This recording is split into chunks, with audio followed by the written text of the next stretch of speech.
hello मरমৰ ছাত্ৰ-ছাত্ৰীসকল আশা কৰো সকলোৱে ভালে আছে আজি এই ভিডিঅ'ত বিএ ফাৰ্ষ্ট সেমিস্টাৰ পলিটিক্যাল সায়েন্স ভাৰতৰ সাংবিধানিক চৰকাৰ আৰু গণতন্ত্ৰ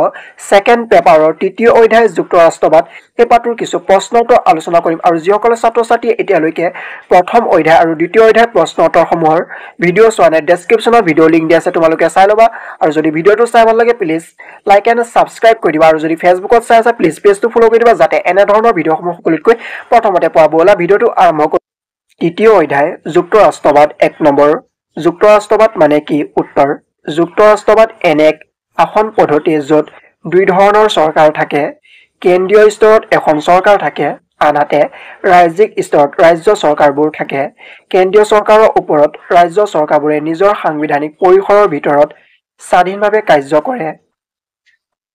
2 নম্বৰ যুক্তৰাষ্ট্ৰৰ দুটা গুণ লিখা উত্তৰ যুক্তৰাষ্ট্ৰৰ দুটা গুণ তলত উল্লেখ কৰা হল ক নম্বৰ বৈচিত্ৰ্যৰ মাজত একতা স্থাপন কৰা খ নম্বৰ বৃহৎ ৰাষ্ট্ৰৰ বাবে যুক্তৰাষ্ট্ৰীয় চৰকাৰ উপযোগী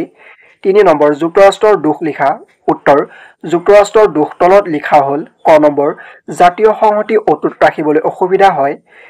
খ নম্বৰ কেন্দ্ৰীয় চৰকাৰ আৰু ৰাজ্য চৰকাৰবোৰৰ মাজত সংঘাত আৰু বিৰোধৰ আশংকা থাকে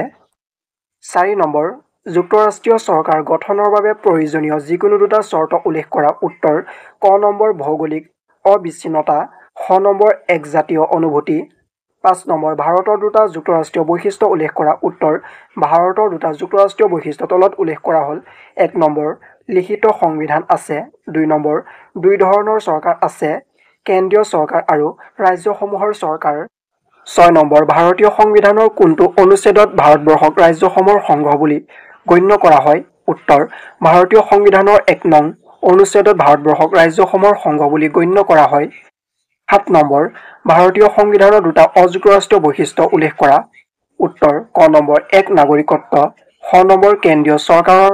প্ৰাধান্য 8 নম্বৰ অৱশিষ্ট ক্ষমতা মানে কি উত্তৰ ভাৰতীয় সংবিধানৰ 7ম অনুসূচীত কেন্দ্ৰীয় আৰু ৰাজ্য চৰকাৰৰ মাজত ক্ষমতা বিতৰণ উল্লেখ আছে ইয়াত তিনিখন সূচী বা তালিকা আছে কেন্দ্ৰীয় সূচী ৰাজ্যিক সূচী আৰু সমৱৰ্তী সূচী এই তিনিওখন সূচীৰ অন্তৰ্ভুক্ত নোহোৱা বিষয়সমূহক অৱশিষ্ট ক্ষমতা হিচাপে গণ্য কৰা হয় অৱশিষ্ট ক্ষমতাসমূহ কেন্দ্ৰীয় চৰকাৰৰ হাতত ন্যস্ত কৰা হৈছে 9 নম্বৰ কেন্দ্ৰীয় সূচীত থকা যিকোনো এটা বিষয়ৰ বিষয়ে উল্লেখ কৰা উত্তৰ প্ৰতিৰক্ষা 10 নম্বৰ তথা অন্তিমটো প্ৰশ্ন হৈছে ভাৰতৰ ক্ষমতা বিতৰণৰ কোনখন সূচীত শিক্ষা বিষয়টো অন্তৰ্ভুক্ত উত্তৰ ভাৰতৰ ক্ষমতা বিতৰণৰ সমৱৰ্তী সূচীত শিক্ষা বিষয়টো অন্তৰ্ভুক্ত